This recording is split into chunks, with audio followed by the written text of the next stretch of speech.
The Marvel Cinematic Universe was about to start with a big bang. We were tasked with doing 2 movies right off the bat. You're going to make 2 movies for this summer, for summer 2008. What are they going to be? We chose Hulk and Iron Man because we believed in the content and the concept and the comic. Co-created by Stan Lee and others in 1963, Iron Man first suited up for Marvel in the anthology comic Tales of Suspense. The story centers around billionaire playboy Tony Stark, who suffers a near-fatal injury during a kidnapping. To survive, Stark builds a suit of armor and uses it to protect the world as Iron Man. What makes Tony Stark unique is really where he comes from and the fact that he is a self-made man. He doesn't have superpowers. His one great power is his mind, and his mind is what creates the Iron Man suit. And that Iron Man suit is what brings him from normal, everyday Tony Stark, and we say normal everyday, but the guy is like a multi-billionaire industrialist, to this incredible superhero. That's the singular thing about Tony, is left to his own devices, desperate or not, better when he's desperate, he will manage to create something that no amount of resources would match. And it's also his path from becoming that great inventor who's building weapons, which is necessarily the most heroic of professions, to building the Iron Man suit. It's that path in building the Iron Man suit that is his arc of redemption, where he discovers that what he was building in the past wasn't really serving society, but building Iron Man can serve society. So he takes this sort of hero's quest, and in becoming Iron Man, really becomes a better person at the end of the day. Part of the appeal of Tony Stark is the damage, and he's a complicated figure, and I think he kind of represents the dark side in all of us, and that hope that we all overcome our own demons, and he's sort of a personification of that.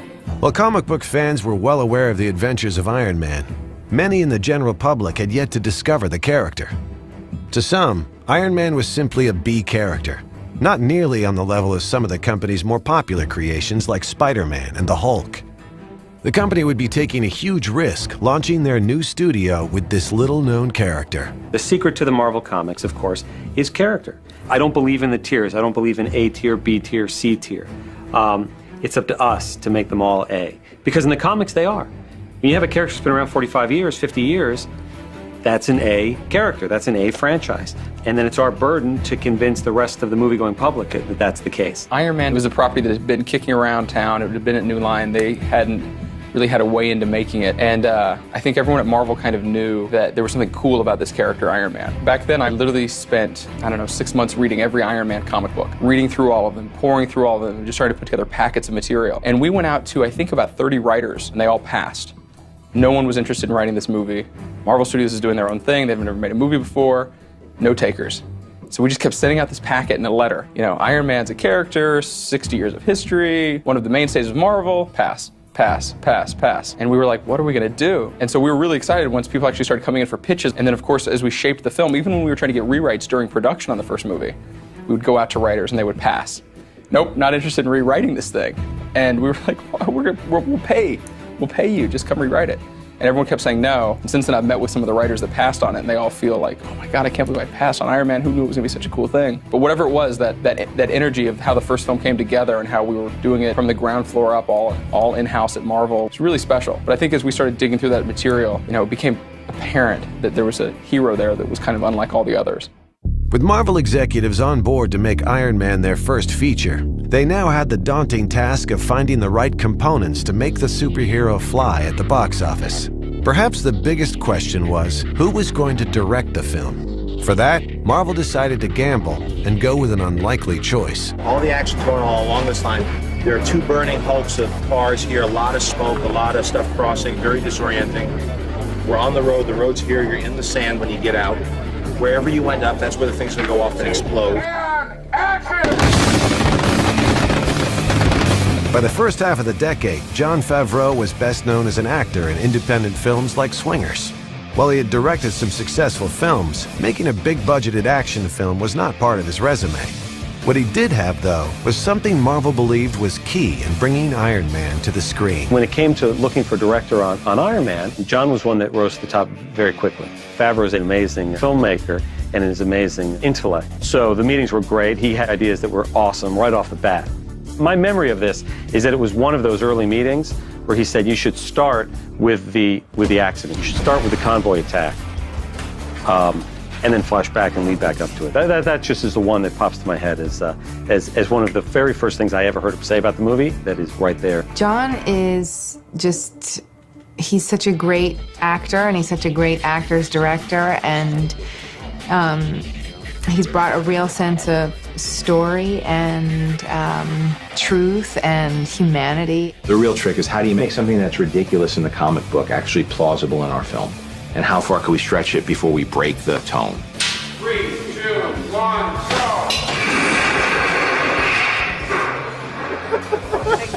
What aspect of the Marvel books we play up, the sense of humor, the type of casting choices we make. My job as a director has been to know what's appropriate for the movie. Finding the right actor to play the complex superhero character was crucial. It was a role that could not only make or break the film, but also an entire franchise and a film studio. Mr. Stark, you have been described by some as a Da Vinci for a time. What do you have to say about that? Da Vinci, ridiculous. I don't paint. Oh, and what do you have to say about the fact that Stark Weapons is responsible for millions of deaths since World War II? Oh boy, let me guess. Berkeley? Ms. Miss Summer, and it's Brown. Okay. Well, listen, Ms. Brown, it's an imperfect world, but it's the only one we've got.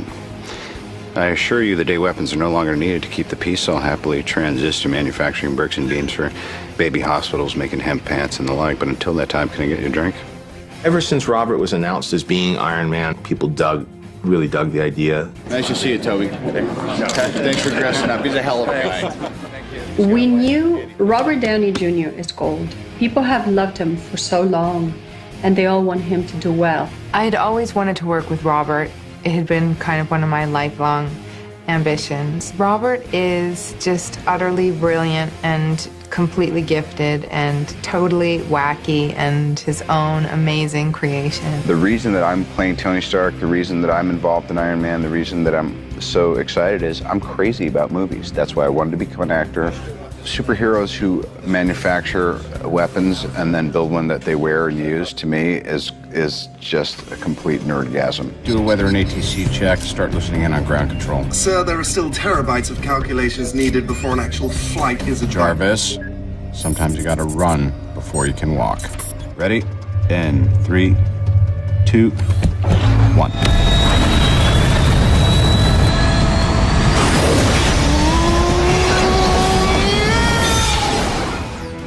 Yeah, I was bitching about it. I was saying, dude, where's my franchise? I had a feeling that given the opportunity, I could at least do as well as all the other schmucks. And here we are. It was one of those situations where the material and the actor married well. And probably my single largest contribution to Iron Man was making that connection and making that happen. I don't think we realized how much heart and how much humor there was going to be in this franchise until we cast Robert. I remember the original draft of the script wasn't funny. One of the real transformative moments on the first movie was the speech that Tony gives at the weapons demonstration. They say the best weapon is one you never have to fire. I respectfully disagree. I prefer the weapon you only have to fire once. That's how Dad did it. That's how America does it. And it's worked out pretty well so far. For your consideration, the Jericho.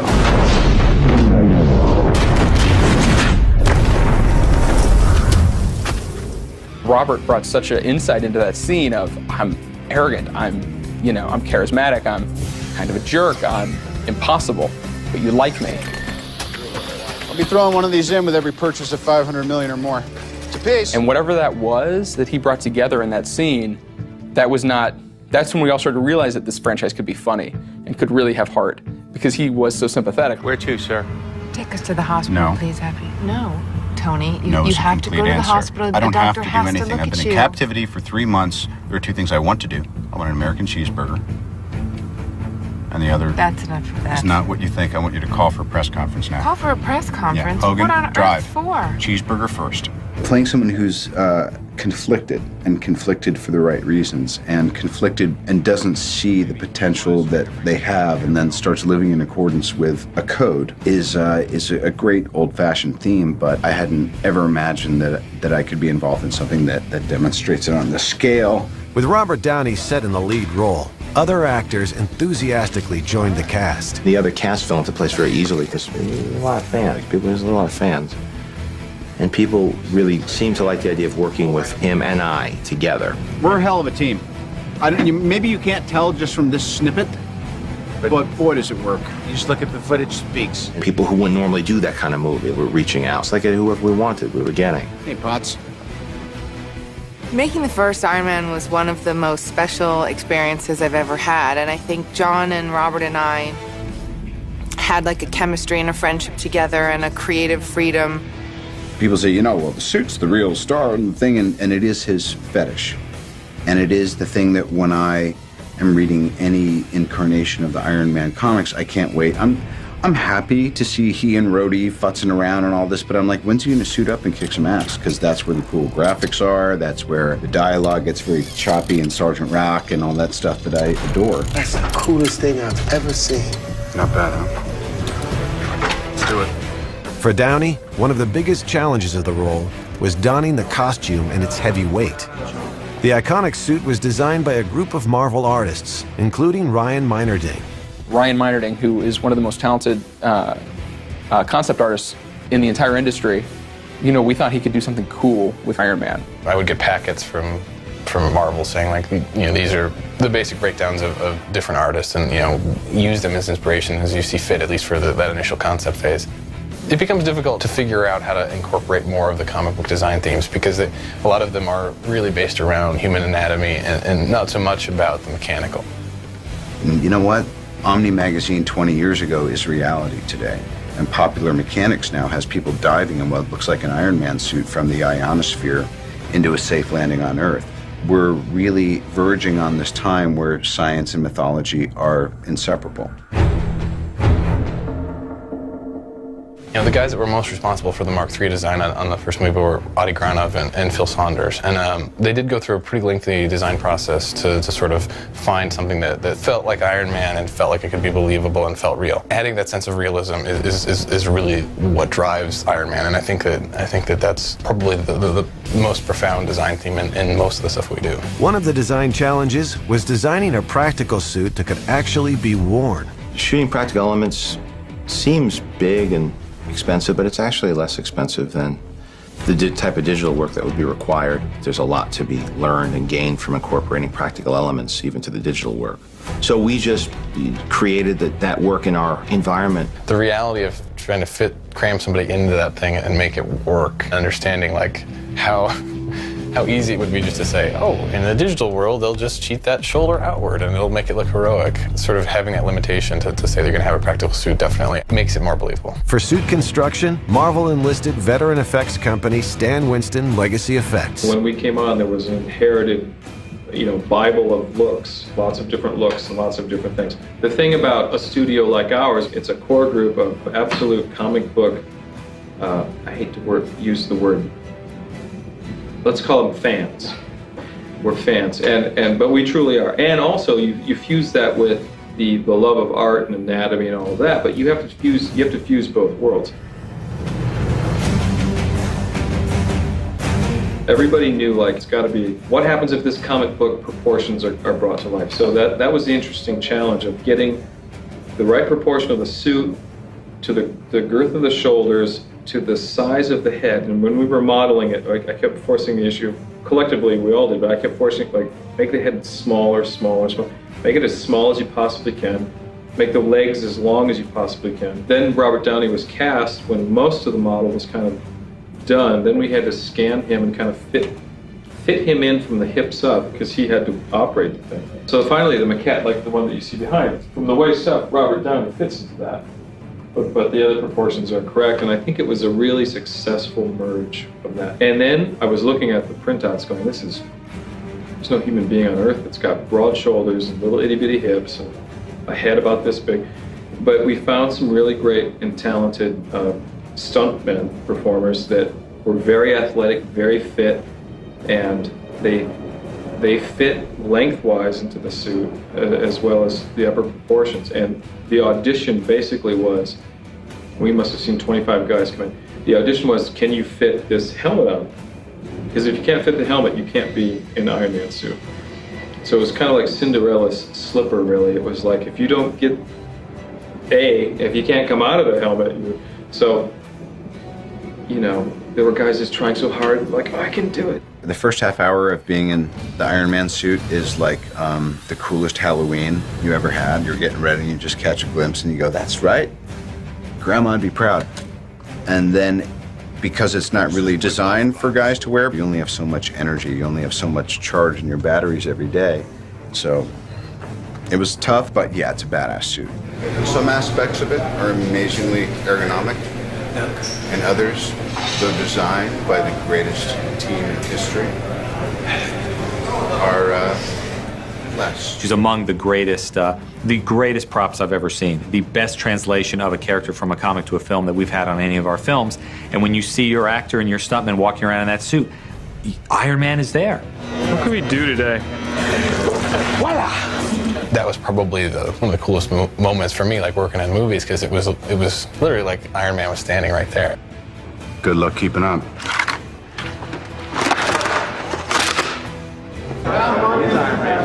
Iron Man. Shane Mahan and all the Stan Winston guys are geniuses, literally. Not just how can you execute this thing that we said wasn't possible, but how can you adjust it when we realize on the day we want to do something completely different? Or how, in the moment, can you make something work that we just decided there's no way this will ever work, even though it worked 5 minutes ago? Good luck keeping up. You don't want one of these. Works every time. Once we designed that and built that, then the digital companies could take that physical, full-size piece, scan that one, and use that as the basis for their computer model. And then they were able to, you know, obviously tweak it a little bit more, like take the waist in, just subtle little changes, maybe make the arms a little longer, but you really are hard-pressed to determine which one is which. Spearheading the visual effects process was Victoria Alonso. The way that Jon Favreau likes to work is that if I can't tell that you've done your job, you've done a great job. Because the more real that we make it, the more grounded that our superhero is. And one of the key issues in making Iron Man successful is to have made him quite grounded. I think it's the most successful of it is what ILM did in some of those sequences, where you really think it's a suit. I had a great idea, Tony, but my suit is more advanced in every way. How'd you solve the icing problem? Icing problem? The suit is about 1,000 pounds. Robert is quite quick on his feet, and if you keep that lightness with the suit, I think you lose the reality of 1,000 pounds of metal on you, and that determines very much the kind of assertiveness that you walk on. And even though people try to mimic it, it's tricky. Between us and visual effects, we really came to the conclusion of physical start, physical end with a soft, gooey texture of digital in between, maybe with a few more shots. It's peppered throughout.